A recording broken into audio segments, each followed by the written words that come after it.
Apareceu a Margarida, não é? Atrasadíssima, atrasadíssima. Cheguei, atrasada. Hoje eu desliguei o despertador, dormi de novo, caguei, compromisso todo, mas estou aqui. Hoje vamos ter pessoas diferentes, provavelmente, talvez até mais gente por causa do horário, mas cheguei para trabalhar a resistência. Ela me pegou por uma hora, mas eu me peguei de volta.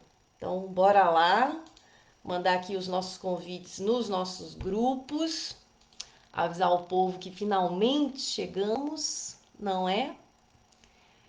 Olá, marido, bom dia.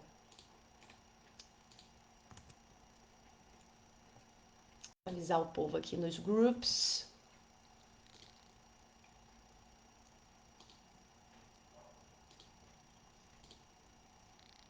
Rapidamente, também esperar o algoritmo vencer a resistência dele, não é?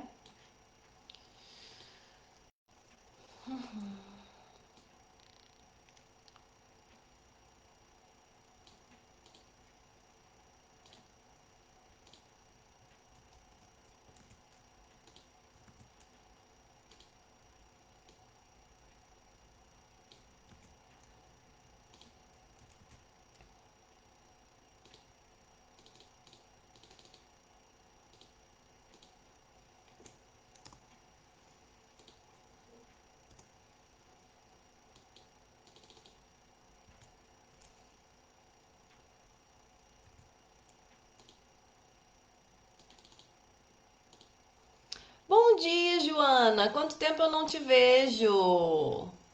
Bem-vinda. Vou começar já já a live de hoje sobre resistência, sobre o enfrentamento da resistência. Estou aqui fazendo uma leitura comentada do livro A Guerra da Arte e a gente já está no finalzinho do livro, vendo a diferença entre território e hierarquia. Tá muito bacana a leitura. Muito bem. Já mandei o convite para todo mundo aqui. Muito bem. Ora bem, vamos começar isso aqui sem mais delongas. Vamos lá. Enviar também aqui pro povo no Instagram, não é? Afinal de contas, importante a gente divulgar.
Boa.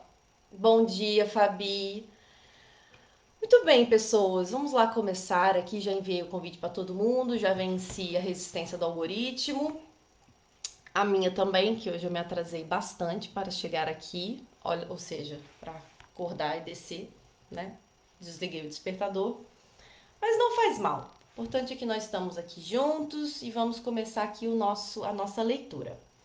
Hoje o nosso capítulo é sobre a diferença entre território e hierarquia. A gente está já aqui na parte final do livro. E o nosso autor, né, no capítulo anterior, falou sobre o território, né, todas as características do território. Bom dia, Dani Almeida, seja bem-vinda. Todas as características do território, como que é quando nós agimos territorialmente, né? O que que isso nos faz sentir E hoje ele vai nos falar um pouquinho aqui sobre como identificar se a gente está funcionando. Bom dia, Sofia, num registro mais territorial ou mais hierárquico, né? E a primeira coisa que ele nos traz: como podemos saber se a nossa orientação é territorial ou hierárquica? Uma das maneiras é perguntarmos a nós mesmos: se eu me sentisse muito ansiosa, o que eu faria? Eu pegaria o telefone e ligaria para 6 amigos, um após o outro, com o objetivo de ouvir as suas vozes e me assegurar de que ainda me amam? Se eu fizer isso, muito provavelmente vou estar agindo hierarquicamente, porque vou estar na dependência e, de certa forma, na comparação, na espera da validação das minhas pessoas, né? Das pessoas com quem eu me relaciono, que são importantes para mim. Então, estaremos buscando uma boa opinião dos outros a nosso respeito. Já o Arnold Schwarzenegger, que ele usa em termos de exemplo de orientação territorial, o Schwarzenegger. Que o território do Schwarzenegger é o ginásio. Então, o que o Arnold Schwarzenegger faria num dia estranho, né, em que ele não se sentisse muito bem? Não ligaria para os amigos, provavelmente. Iria sim para o ginásio, sem se importar se o lugar estivesse vazio e que não dissesse nenhuma palavra a nenhuma alma sequer. Ele sabe que se exercitar sozinho é importante e suficiente para lhe reconduzir ao equilíbrio. Isso é importante para a gente pensar, né? Quais são as atividades que nos reconduzem ao nosso equilíbrio? O que faz a gente voltar para o nosso centro, para o nosso eixo? Em vez da gente ficar assim meio igual pipa voada, né? Procurando vários estímulos, procurando várias validações, procurando várias formas de obter uma espécie de confirmação do mundo sobre o nosso valor. Bom dia, Dani, bem-vinda, meu amor. Em vez de a gente esperar essa validação toda do mundo, o que nos reconduz para o nosso centro? Bom dia, Sofia Eunice, bem-vinda. O que nos reconduz, o que nos traz de volta, né? Quais são as atividades, coisas que nós podemos fazer ao nosso alcance da maneira mais independente possível, que nos reconduz ao nosso centro. É respirar conscientemente, isso costuma reconduzir muito. É fazer uma atividade física, se alongar, é meditar, né? Comer um docinho, de repente não reconduz, né? De repente não reconduz. É beber um café, tomar um chá. Quais são essas pequenas atividades que nos trazem de volta a esse eixo? Gente, eu lavei a cara, tá? Mas tem aqui algum cíliozinho desde ontem no meu olho que eu não sei o que é que está a passar, que tá aqui coçando. Então, a orientação do Schwarzenegger e de todos nós, quando temos essa atividade que a gente consegue fazer para voltar para o centro, essa é um exemplo de orientação territorial. Esse é um exemplo de orientação em que nós não estamos na dependência do outro, porque uma coisa é a nossa interrelação, é termos a consciência de que não somos seres isolados no mundo e que vivemos em interdependência, em comunidade. Outra coisa é a codependência, né? Isso aqui também é um tema importante para a gente pensar. A codependência e a interdependência são conceitos diferentes e têm efeitos diferentes na vida das pessoas. A interdependência é essa noção global, comunitária, coletiva, de que nós estamos sempre em relação com o mundo. Não existimos de maneira isolada. Bom dia, Bruna, seja bem-vinda. Agora, a codependência é essa relação simbiótica, parasitária quase, que nós desenvolvemos com o mundo e o mundo conosco, né? Algumas pessoas conosco. São aquelas relações onde uma pessoa se alimenta da outra, né? Então, há ali um desequilíbrio, um desbalanceamento dessas forças. Portanto, a nossa orientação territorial vai sempre nos colocar com um alto grau de independência, de autonomia, mas também num alto grau de relação com este território, relação com as outras pessoas, né? A gente está envolvido na dinâmica do mundo e não numa perspectiva de sugar do mundo, né? Extrair sempre do mundo e das outras pessoas. Já na orientação hierárquica, a dinâmica é essa. A gente não tem muita autonomia, muita independência interna e está sempre em relação com as pessoas para tomar, né? São os takers, para puxar para si essa vitalidade, já que a gente não consegue desenvolver isso internamente, em uma relação saudável comum. Pensa que o território ele é horizontal, né? Ele é amplo, então ele nos dá um amplo horizonte, diferente da hierarquia, que é verticalizada e a gente está só aqui no nosso tubo, né? Ou para cima ou para baixo. Então tem um outro teste para a gente fazer também para descobrir se a gente está funcionando num registro hierárquico ou num registro mais territorial, que é sobre qualquer atividade que você desenvolva, qualquer que seja ela, seja profissional, seja uma arte, seja uma prática, pergunte a si mesmo: se eu fosse a última pessoa do mundo, não tivesse ninguém com quem me comparar, com quem competir, eu continuaria a fazer isso que eu faço? Isso é uma pergunta super poderosa. Se não tivesse mais uma alminha neste mundo, eu continuaria fazendo o que eu faço? Isso é muito importante da gente se perguntar. Por quê? Se a gente estiver absolutamente sozinho no planeta, orientação hierárquica não vai fazer sentido. A gente não vai ter com quem se comparar. Não vai ter para quem olhar para cima e ver que está acima, está melhor que a gente, nem olhar para baixo para ver, nossa, tem aquela outra alma ali fodida, eu não quero nunca passar por aquilo, né? Ou voltar para aquele lugar. Então, uma orientação hierárquica não vai fazer muito sentido se a gente estiver sozinho no mundo. Já se a gente estiver nessa relação de comunidade, a dinâmica não é essa, de competitividade e de comparação. Então, essa pergunta, né, se eu estivesse sozinho no mundo, eu continuaria fazendo o que eu faço? É porque não há ninguém que a gente queira impressionar, que a gente queira convencer, que a gente queira dominar com a nossa ideia e trazer para o nosso lado, não é? Então, se ainda assim, se mesmo num cenário hipotético em que a gente estivesse completamente sozinho no mundo, a gente continuaria a fazer aquilo, isso é um bom indício de que a gente vive de forma territorial, que a gente está ancorado na vida, que a gente está enraizado na vida, no nosso território, né? Já encontramos um chão onde pisar com segurança. Se o Arnold Schwarzenegger fosse o último homem na Terra, ainda assim ele ia para o ginásio. Stevie Wonder ainda tocaria o seu piano.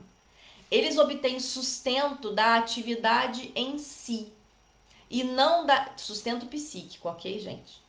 E não da impressão que causam sobre os outros. Tenho uma amiga que é louca por roupas. Se fosse a última mulher na face da terra, iria direto para Givenchy ou para Saint Laurent. Arrombaria a porta e começaria a saquear a loja. No caso dela, não seria para impressionar as pessoas. Ela simplesmente adora roupas. É o seu território. Então, às vezes a gente acha que tem que ser uma coisa muito transcendental, né? É claro que esse aqui é um exemplo como é que eu vou dizer? Esdrúxulo, talvez? Não, não é esdrúxulo. Né? Por exemplo, tem uma amiga minha que é consultora de imagem, com quem eu fiz consultora de imagem, e é muito interessante observar quando uma pessoa funciona para impressionar os outros ou quando ela funciona porque ela está no registro dela. Ela era advogada, e só que ela sempre foi muito alto astral, não tem nada a ver com aquela coisa taciturna do advogado, entendeu? Com aquele estereótipo, que também um advogado não precisa ser ranheta, né? Mas tem um estereótipo, tem uma imagem no imaginário coletivo do que é ser uma advogada. Uma pessoa sempre séria, com uma roupa ali, o terno, não sei o que, blá blá blá. E ela sempre muito pra frente, muito alto astral, super antenada em moda, né? E muito livre no seu estilo, não é aquela pessoa refém da moda. Ela pega as referências e constrói o estilo dela. Ela tem ali a originalidade dela. Então, ela não depende, ela não faz o que faz para impressionar os outros. Embora seja uma consultora de imagens, que é algo que se projeta muito, né? Mas a tônica dela nas sessões de consultoria e no conteúdo que ela gera, né? Que ela divulga o trabalho dela, é que é a nossa autoimagem. É o conceito que nós fazemos de nós mesmos. E quando nós estamos em orientação territorial, esse autoconceito é forte, a gente obtém sustento psíquico desse território. E aí ela deixou de ser advogada e está exclusivamente na consultoria de imagem, e a gente vê que a pessoa está. A gente reconhece uma pessoa territorializada. A gente identifica prontamente uma pessoa territorializada, porque a forma como ela faz o que faz é muito autêntica, é muito livre e é muito verdadeira, né? Espontânea. Por mais que haja estrutura, haja estratégia de comunicação, todas essas coisas normais para que a gente possa obter sustento material do nosso território, né?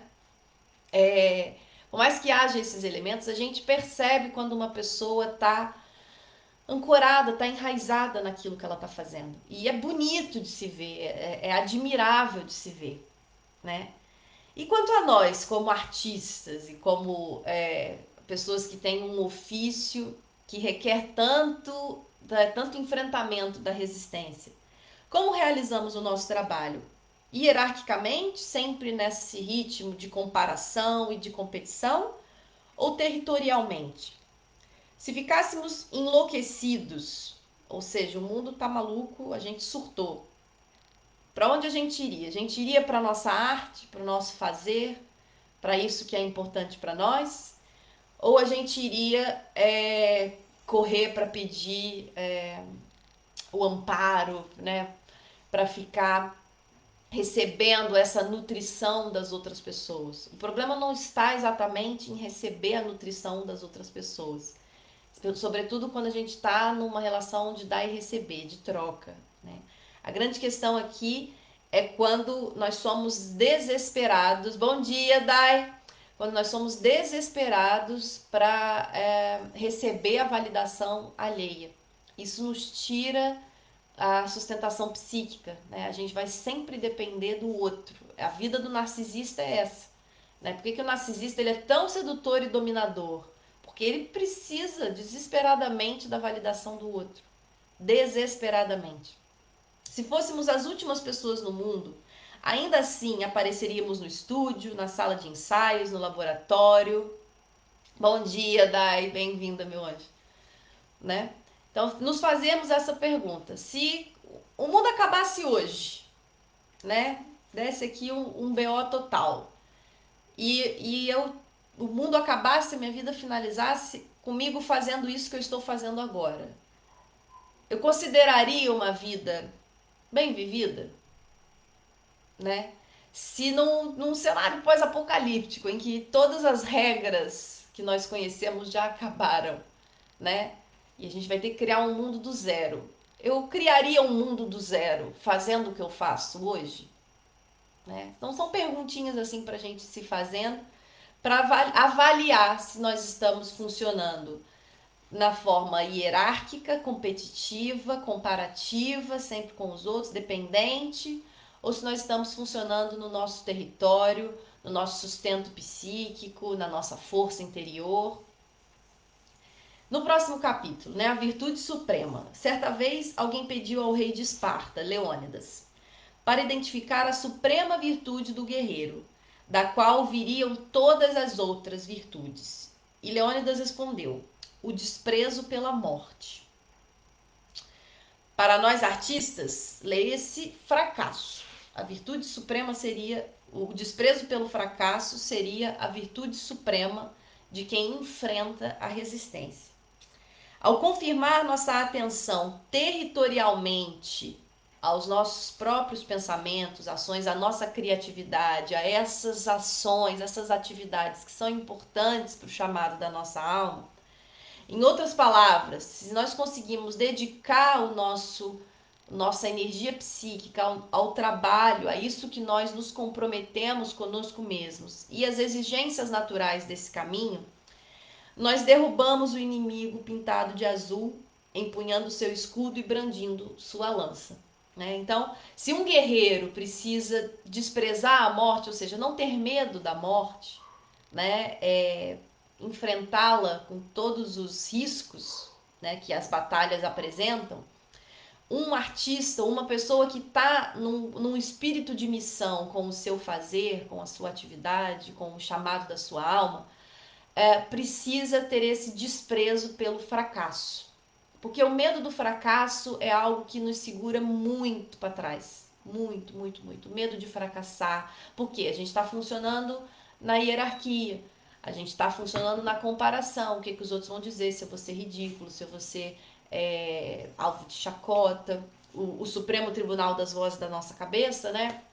Que não permite aqueles nossos amigos muito intelectuais, os nossos professores, sobretudo se a gente cresceu em ambientes com muito rigor mental, né, onde tudo tinha que ser muito explicado, tudo muito rigoroso, a tendência é essa censura interna ser muito violenta.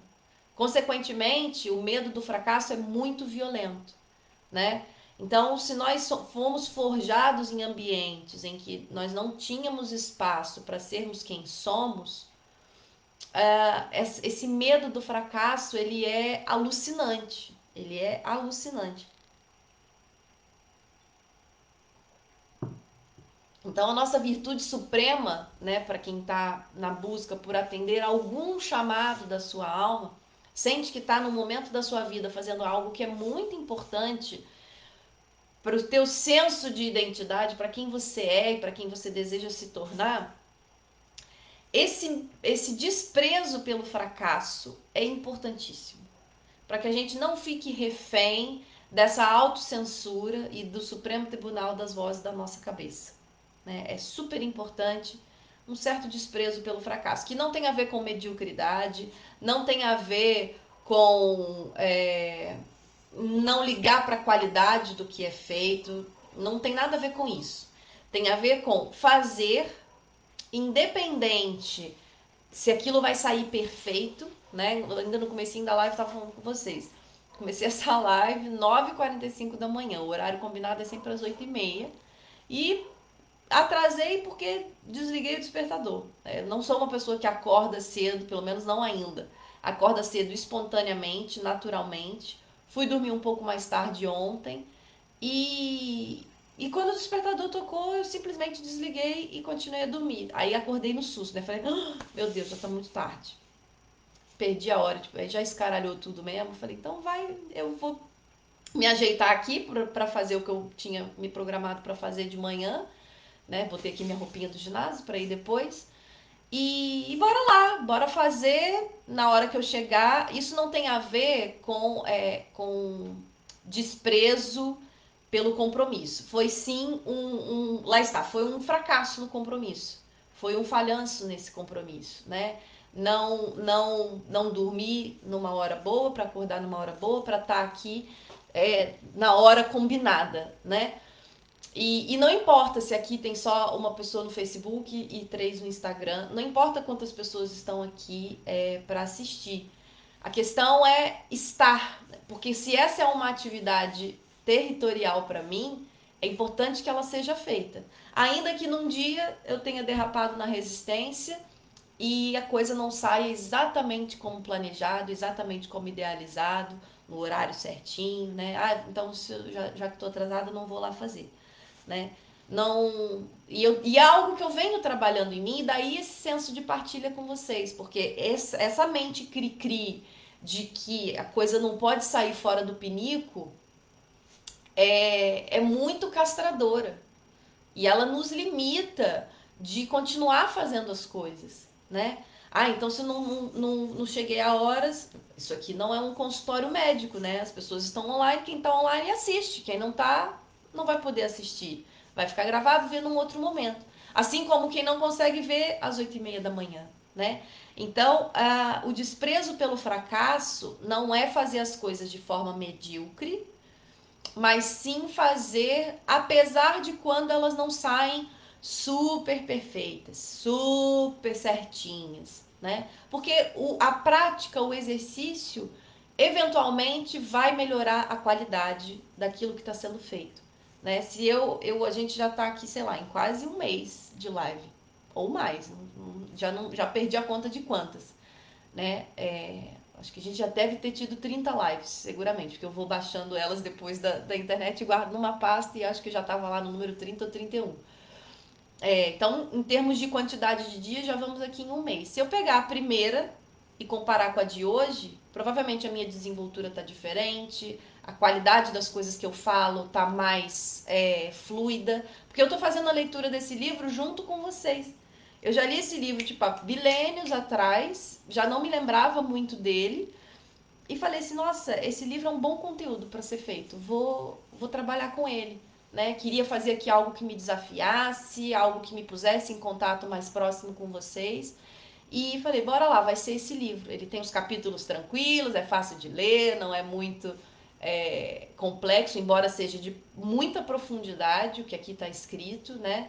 Geralmente um capítulo pequeno dá muito o que pensar, tipo esse, né? Esse capítulo aqui, a Virtude Suprema, tem rigorosamente 3 parágrafos. Ele contando do que perguntaram pro Leônidas, a resposta do Leônidas e o comentário dele. São 3 parágrafos no capítulo, né? Então, é algo que traz muito o que pensar. Não é porque esse livro não é verborrágico, prolixo, que fica falando sobre o conceito profundo de resistência e não sei o que, blá, blá, blá, blá, que não nos dá o que pensar, né? Então, esse desprezo pelo fracasso é não ter medo do fracasso, porque ele vai nos visitar, não tenhamos essa inocência de que vamos ser sempre o alecrim dourado, né? Bom dia, anti-fuleiragem, anti-coaching. Estou aqui no momento meio coach. Se você quiser permanecer aqui, seja bem-vindo. Estou fazendo o estudo do livro A Guerra da Arte, do Steven Pressfield, que fala só sobre as nossas resistências. A gente já está no finalzinho do livro, estudando sobre as forças psíquicas que nos impulsionam e também sobre a nossa orientação territorial, quando a gente se firma no mundo e consegue se relacionar sem ser de uma forma competitiva e comparativa, mas sim alinhado mesmo com o que faz sentido para a nossa vida. Então é isso, gente. O medo do fracasso, ele é muito paralisante, né? Ao mesmo tempo que ele nos dá um alerta para não sermos medíocres, para não termos o desprezo pela qualidade. Bom dia, Bárbara, bem-vinda. O desprezo pelo fracasso não é a mesma coisa que desprezo pela qualidade, né? O medo do fracasso, ele nos dá um pouco de preocupação com a qualidade daquilo que nós fazemos, mas ele nos dá muito mais estresse e perfeccionismo que faz a gente não sair do lugar, né? O medo do fracasso, se eu começo a treinar, eu não posso faltar. Se eu faltar, vai desandar tudo. O medo do fracasso, se eu começo um negócio, eu tenho que vender muito já no começo desse negócio. O medo do fracasso, se eu começo a aprender um instrumento musical, nossa, eu tenho que ser o Beethoven do piano já aqui nesse instrumento musical, senão a coisa vai acabar, né? E hoje, né, na contemporaneidade, em que se fala tanto em ansiedade, se fala tanto em déficit de atenção, hiperatividade, tudo isso, a mente hiperativa, né? Eu recebi esse diagnóstico quando eu estava na segunda série. Recebi o diagnóstico de TDAH. Segunda série, eu acho que hoje é terceiro ano do ensino primário. Né? Era uma criança, tinha 9 anos, 9, 10 anos mais ou menos. E 11, sei lá. Era criança, tipo, muito criança. Recebi esse diagnóstico delicioso, né, na vida. Ainda bem que naquela época não davam Ritalina para criança. Não davam droguinhas para crianças. Eu só fui fazer terapia. Ali que começou, gente. Ali, ó, já tava tudo tomado. A mente da criança já tava, ó, toda tomada. Fui só fazer terapia e era com uma psicomotricista. Portanto, era uma terapia com uma que pensava no desenvolvimento motor mesmo, meu enquanto criança. Porque eu recebi esse diagnóstico, que eu não sentava o meu rabinho na sala de aula. Pensa essa mente inquieta, agitada, toda tomada numa escola de ensino tradicional, portanto, carteiras enfileiradas, todo mundo sentadinho prestando atenção na tia, né? E olha que eu tinha uma tia que eu adorava, era a tia Suzana, lembro dela até hoje. Super querida, super amorosa, boa professora. E eu não ficava sentada. A carteira da escola era daquelas que levantava, igual cadeira de cinema, sabe que o assento levanta? Eu levantava o assento e ficava ali em pezinha. E queria conversar. Que a pessoa não se cala desde cedo, não é? E aí a minha mãe foi chamada na escola. Ó, oh, mãe, tem que levar a criança, né? Ver o que está se passando. Aí fui acho que foi num psiquiatra na altura. Era um psiquiatra lá da minha cidade que já estudava essa coisa do TDAH. Aí fiz lá uns testes e parece que era realmente aquilo. Mas ele já trabalhava em conjunto, em parceria com essa terapeuta e me encaminhou para ela. Então, graças a Deus, não recebi droguinhas quando era criança. E foi ótimo, porque eu me lembro da terapia que era muito organizar coisas. Era tirar coisas do lugar, fazer aquilo, organizar coisas de novo no lugar. Tinha muito a ver com isso, com iniciar e terminar tarefas, em concluir tarefas. Insuportável para quem precisa de movimento, a estrutura das escolas tradicionais. É de perturbar o juízo da criança mesmo. Porque a criança por si só já é movimento, né, gente? Uma criança que não se movimenta tá doente, garantidamente, né? Então, mas era o que era. Era o ensino tradicional, é o que temos, e é preciso é, a gente ir lidando com isso, buscando transformações, buscando alternativas e ao mesmo tempo se lidando com a realidade, né? Lidando com a realidade. Uma das maiores causas de sofrimento é a gente não aceitar a realidade. Aceitar a realidade não significa aceitá-la passivamente e simplesmente se ajustar, mas considerá-la para então trabalharmos numa mudança, né, que a gente entenda ser importante. Mas isso tudo para contar do que? Do TDAH. A mente de um TDAH normalmente é uma mente que é paranoica com o fracasso. Porque são tantas ideias na cabeça, são tantas coisas ao mesmo tempo, e uma constante sensação de que não dá conta, de que não vai dar resposta a tudo aquilo que a nossa mente pede. Bom dia, Mônica! Que o medo do fracasso nos acompanha. Que assim, nossa, eu pensei tanta coisa, mas nem tudo que a gente pensa precisa ser executado da maneira como a gente pensa, né? A gente pode organizar as nossas ideias, fazer mapas, fazer planilhas, qualquer que seja o sistema que funcione para a gente se organizar, né? Mas não é porque a nossa mente joga um monte de pensamento, né, na nosso psiquismo, que a gente precisa executar tudo ao mesmo tempo, da melhor maneira possível, sabe? Então, o desprezo pelo fracasso, ele nos possibilita fazer o possível e fazer cada vez melhor esse possível, que o nosso possível seja cada vez melhor. Isso é o desprezo pelo fracasso, né? Não é a mediocridade, não é a falta de compromisso, não é entregar para a resistência. Tipo, eu não ligo para o fracasso, então dane-se, não vou fazer nada mesmo. Não se trata disso. Se trata de eu não vou ser refém de um ideal que nunca vai se concretizar, porque os nossos ideais, a nossa mente tem uma criatividade infinita. Então nós sempre vamos ter ideais maravilhosos e cada vez mais maravilhosos. Nós sempre vamos idealizar. E os ideais nunca se concretizam a 100%. Né? Pode ser que em alguns momentos da nossa vida a gente consiga, nossa, isso aqui era exatamente o que eu pensei. Mas são raros esses momentos. São raros, né? Até porque a nossa mente, graças ao bom Deus, tem uma infinita capacidade de desejar. E é isso que faz a gente criar coisas e buscar coisas e se esfregar no mundo para modificá-lo, né? Então, a nossa capacidade de desejar é infinita. Portanto, a nossa idealização também é infinita. O desprezo pelo fracasso é a gente ter a leveza de buscar fazer aquilo que nos é possível e cada vez mais melhorar esse possível. Né? Adorei o desprezo pelo fracasso, não ter medo dele. É isso, eu não diria nem não ter medo, é não ser refém. Porque aqui ele faz a comparação com o guerreiro, né? A virtude do guerreiro é o desprezo pela morte.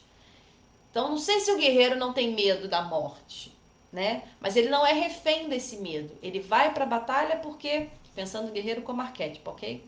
Que eu duvido muito que os soldados que vão para as guerras, hoje em dia, vão sem medo. Hoje em dia ou antigamente, né?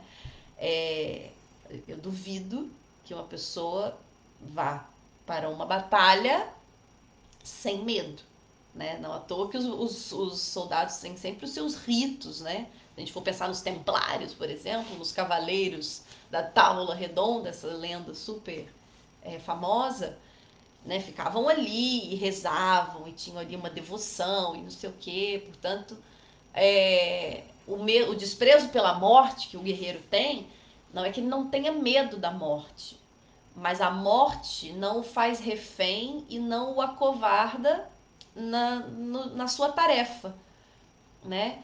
Não o segura e deixa o resto do exército ir sem ele, né? É um pouco isso. Daí, olha só o território. Ele está em relação com outras pessoas, tem um exército também, tem uma batalha a ser travada por algo maior, mas aquilo ele faz também ser uma batalha dele. Né? Ele está nessa interdependência, ele está nessa correlação com os outros, né? Nessa interrelação. Portanto, é isso. O desprezo pelo fracasso é considerarmos que ele vai acontecer, mas que ele não vai impedir a nossa continuidade. O fracasso vai se apresentar nas nossas vidas, não vai ser uma única vez, mas ele não vai nos impedir de continuar e de tentar outra vez e de avançar, de recuar se for preciso para avançar outra vez, né? Essa é a grande questão do desprezo pelo fracasso, assim como o desprezo pela morte. A morte é inafastável das nossas vidas, né? As batalhas são inafastáveis das nossas vidas. O desprezo pela morte é justamente termos essa disposição de lutar essas batalhas, né? Cada um de nós tem a nossa e temos as batalhas que queremos lutar, temos aquelas que precisamos lutar, não é? Portanto, é esse desprezo, é não se entregar para essas mortes, né? Como se o fracasso fosse uma espécie de morte. Os frutos do nosso trabalho. Quando Krishna instruiu Arjuna lá no Bhagavad Gita de que temos direito ao nosso trabalho, mas não temos direito aos frutos do nosso trabalho, ele aconselhava o guerreiro a agir territorialmente e não hierarquicamente. Aquilo que a gente viu no capítulo anterior, né? O território nos sustenta psiquicamente, mas às vezes para obter o sustento material, a gente também precisa de alguma jogo hierárquico, né? O famoso jogo do mercado. E isso é parte de lidar com a realidade, né? As coisas têm preço, as coisas têm um custo, então, mas se a gente age só hierarquicamente, só na competitividade, só nessas regras do mercado, a gente fica desvitalizado, porque se não tiver ali um território que sustente essa verticalidade, né? Ainda falei aqui da nossa fazer aqui a encruza de Exu, né? A coisa precisa ter a base para sustentar a verticalidade. Se a gente está só na competição sem nenhuma base, isso nos deixa soltos, né? A qualquer momento isso tomba. Então, a orientação do Krishna para o Arjuna era para que ele agisse territorialmente, não hierarquicamente. Temos que realizar o nosso trabalho por ele mesmo, não pela fortuna, atenção ou aplausos que ele possa nos trazer. Porque se o nosso móvel for só isso, a gente não sustenta, não tem chão para sustentar essa prática. Depois, existe o terceiro modo proferido pelo Lorde da Disciplina, que está além da hierarquia e do território. É fazer o trabalho e entregar a ele. Ele aqui com letra maiúscula. Doá-lo como uma oferenda a Deus. Tem um versículo, não sei se é um salmo na Bíblia. Como é que é? Que é entrega ao Senhor tudo aquilo que fazes. Ai, depois eu vou procurar. Eu acho que é um salmo, se não me engano. Que tem a ver com isso, né? Com entregar ao divino isso que é feito, né? E aqui é o divino, seja o Deus que a gente acreditar ou não, a força que a gente acreditar ou não, mas há essa dimensão maior que nós da vida, né? Essa dimensão que pode ser sagrada da vida. Entregar o nosso fazer a isso, né? O quanto isso nos traz ancoramento, território e nos permite entrar no fluxo desse centro que nos abastece, né? Isso nos abastece, nos traz de volta para o nosso eixo. Dê-me o ato, purgado de esperança e eguinho, né? O eguinho frágil. Fixe sua atenção na alma, haja e realize por mim. De qualquer forma, a obra vem do céu, por que não entregá-la de volta? Né? Relembrando de novo a perspectiva platônica desse livro todo. Há um mundo das ideias, há um mundo, lá está, ideal, e o que acontece nesse mundo real são manifestações precárias, digamos assim, desse mundo ideal, né? Então, se a obra vem do céu, ou seja, se isso vem das nossas idealizações, devolve para os nossos sonhos, devolve para os nossos, para as nossas idealizações, né? Entregar isso de volta. Trabalhar desse modo, diz o Bhagavad Gita, é uma forma de meditação, é uma espécie sublime de devoção espiritual. Também está muito próximo de uma realidade superior. Na verdade, somos servos do mistério. Há um mistério na vida, né? Que movimenta a vida, que vitaliza todos os seres. Fomos colocados aqui na Terra para atuar como agentes desse mistério, né? Tem uma coisa que, uma frase assim, que eu ouvi uma vez a gente não pode querer uma vida mágica sem acreditar em magia. A gente não pode querer que as coisas aconteçam de forma fluida e leve, sem acreditar que há essa dimensão da leveza e da fluidez. Sem acreditar que é possível entrar num centro onde a gente se reabastece psiquicamente, sendo esse centro algo dentro de nós, né? Uma atividade que a gente faça que nos reabasteça e que a gente não dependa tanto da validação das outras pessoas, né? Fomos colocados aqui na Terra para dar vida ao que ainda não existe, mas que existirá através de nós. Então essa é uma perspectiva muito bonita.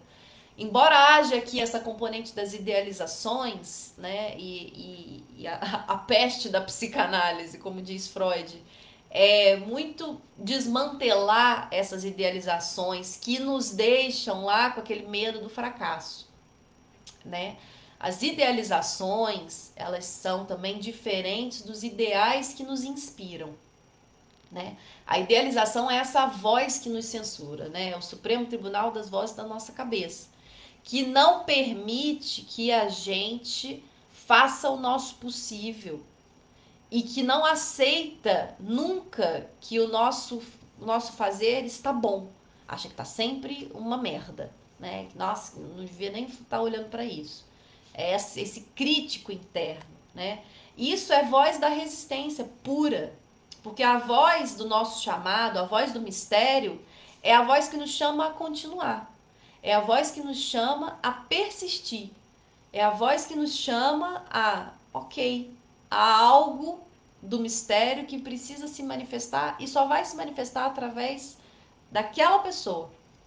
Porque todos nós temos essa nossa singularidade, né? Todos nós temos esse jeito que é só nosso. Todos nós temos essa forma de estar no mundo que é só nossa. Então, por mais que eu faça uma coisa que é igual a de outro terapeuta, não é igual. Não é igual. Né? Por mais que um artista plástico, pega os artistas das escolas de arte, né? O modernismo, o renascimento, impressionismo, expressionismo, cubismo, surrealismo. Se a gente for olhar para a história da arte, por isso que a arte é maravilhosa como metáfora, né? Não só como metáfora, mas como guia para a vida. Se a gente for olhar todos os artistas de cada escola, né, das artes plásticas, eles são diferentes. Por mais que tenham traços em comum, por mais que a gente consiga identificar entre o Monet e o Manet traços em comum, jeitos em comum de usar as cores, é reconhecível, é diferenciável o quadro de cada um deles, né? Se a gente pega até o sertanojo, gente, até as músicas de massa, vamos lá, até as músicas de massa, até o sertanejo, a gente diferencia sei lá, eu não sei nem os nomes das duplas, né? A gente diferencia. Quem gosta do métier sabe quem que é sei lá, o Jorge Mateus, quem que é o Henrique Juliano, sei lá. Sabe quem é Marília Mendonça, sabe quem é uma outra moça do sertanejo, Simone Simaria, por exemplo, né? Nayara Azevedo, isso, Marília Mendonça, Nayara Azevedo. O pessoal sabe a diferença, porque cada pessoa tem a sua singularidade, ainda que ela esteja fazendo algo da cultura de massa. A singularidade é inafastável, é bênção divina. Ela se manifesta, mesmo que a gente esteja numa linha de produção da cultura de massa. Ela vai se manifestar. Vai ter algo ali que é só daquela pessoa, que nenhuma outra pode fazer daquela forma.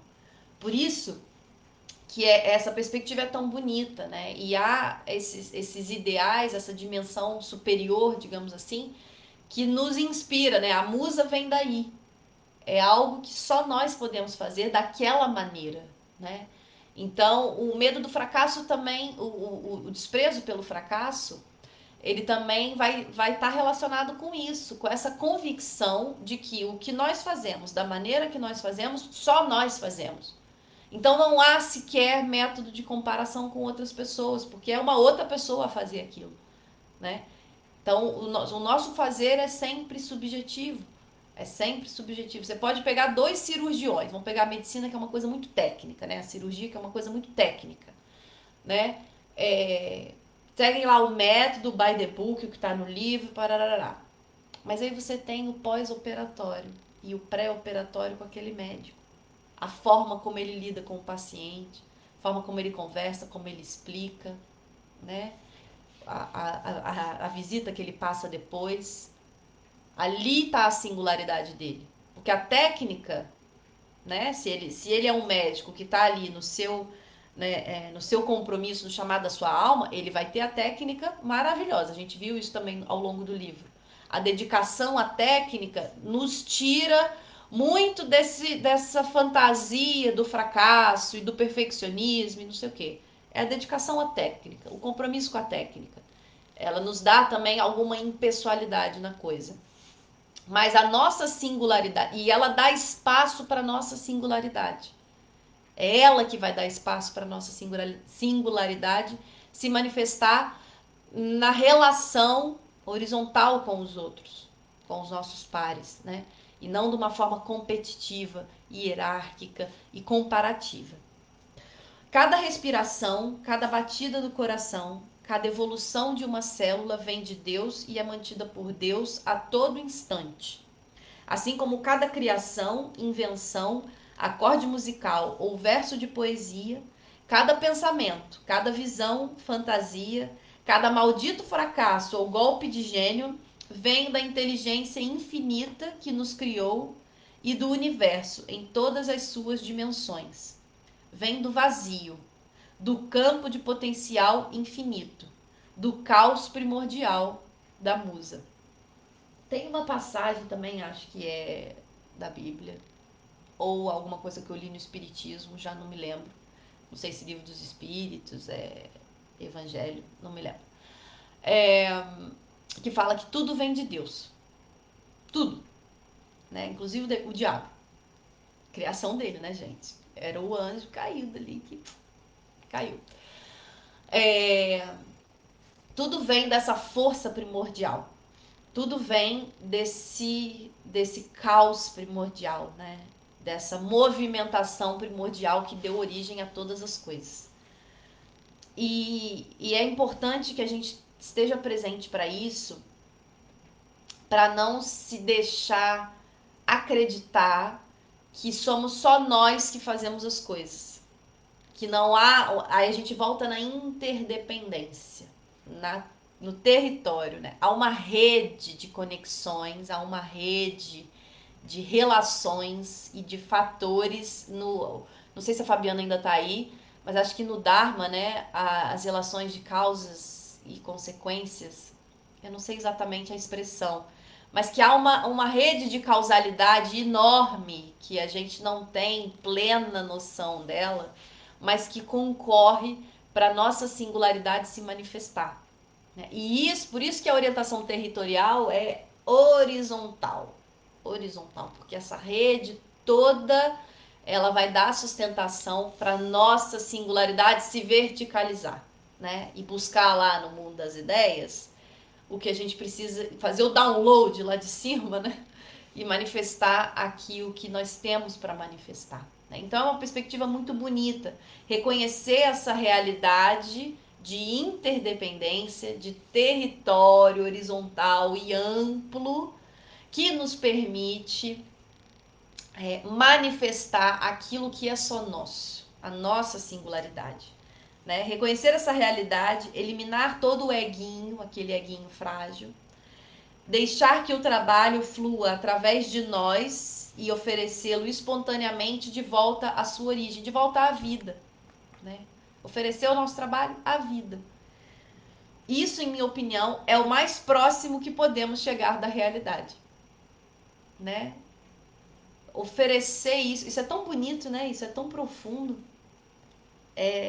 Eu não vou nem continuar aqui o próximo capítulo, não. Vou deixar a gente no hálito dessa conversa aqui, que ficou bem poética, eu acho, pelo menos. Ficou bem bonita, da gente oferecer o nosso trabalho de volta à musa. Os messiânicos daquela igreja do Jorei, não sei se vocês já ouviram falar, é uma religião oriental que se difundiu também aqui no Ocidente. Eles têm uma prática, né? De todo o alimento, eles deixam um pouquinho, né? Eles oferecem um pouquinho. Antes de comer, eles oferecem aos ancestrais. Eles têm um culto aos ancestrais. Algumas religiões de matriz africana também têm. Bom dia, Cláudia Petzen, seja bem-vinda. Tem essa tradição de oferecer aos ancestrais. E o que são os ancestrais? Né? Como a gente pode entender os ancestrais? Justamente como essa rede de interrelações, de múltiplas relações que nos antecedeu. Eu acho que é a igreja messiânica, Dai. É o Jorei. Eu vou escrever aqui nos comentários. Jorei.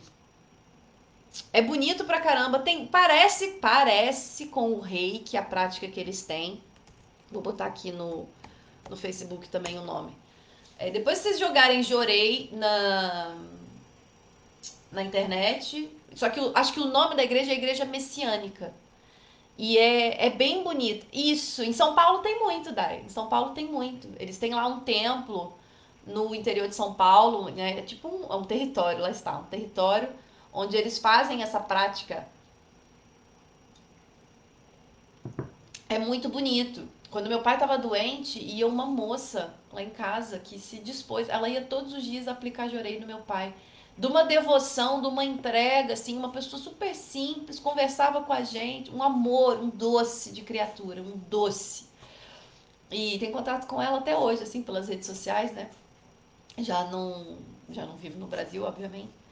Mas eles têm essa prática de oferecer um pouquinho do seu alimento para os ancestrais antes de comer. E isso é um gesto, lá está, que devolve a vida, que devolve a essa rede de relações que nos antecede, seja porque vem antes de nós na genealogia, seja porque vem antes de nós neste mundo, né? É, esse gesto de devolver e de oferecer a nossa obra a isso que é maior que nós. Isso é muito bonito, isso é potenciador, porque isso nos conecta de volta com algo que vai muito além de quem nós somos, mas que ao mesmo tempo abastece a nossa singularidade. E isso é muito bonito, porque a nossa singularidade não é individualismo. Ela se manifesta nesse mundo com tantas cores, dores, sabores, delícias, amores, né?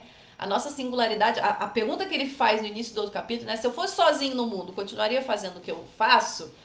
É uma pergunta para se refletir, mas é até difícil de imaginar uma pessoa sozinha no mundo, né? Provavelmente morreríamos. Mas morreríamos fazendo isso que fazemos, então tá bom. Mas a grande questão aqui é que a orientação territorial nos coloca num outro registro de relação com o mundo, que não é uma relação de escassez, não é uma relação. Ai meu Deus, entrou uma ligação, credo. Não é uma relação de competitividade, mas sim uma relação de vida, de criação de vida, né? De vitalidade. E eu acho que eu vou deixar vocês assim, com essa mensagem hoje. Já vamos aqui em 55 minutos de conversa, mesmo tendo começado mais tarde. Fiquei muito feliz de ter vindo aqui, apesar do fracasso do horário. Obrigada a quem esteve aqui comigo, quem partilhou desse momento e pôs aí as suas interações, os seus gostos e reações. Muito obrigada por estarem aqui. Fiquei muito contente desse nosso encontro de hoje. Partilhem esse vídeo, se vocês puderem e quiserem. Façam chegar a mais pessoas, para que mais pessoas possam enfrentar também as suas resistências, possam transformar a vida delas, né, ganhando um pouco mais de consciência sobre essas forças que nos puxam para trás, mas também sobre a musa, sobre isso que nos impulsiona para frente, né, nos joga para frente, nos engrandece. Um abraço apertado em todo mundo, ótima quarta-feira, que a força de Xangô, no seu discernimento, na sua justiça e na sua verdade, possa nos habitar, possa nos... a Daiane pediu fazer o sorriso. Possa nos habitar, possa nos inspirar, para que mais um dia a gente encontre o nosso caminho e persista nesse caminho. Bom dia, Daniela, já chegou aqui, tô finalizando a live. Mas um beijinho muito grande, mana. Vai ficar gravado aqui no Instagram, também aqui no Facebook, para quem quiser assistir depois. Um abraço apertado, obrigada mais uma vez. Um beijo e até amanhã.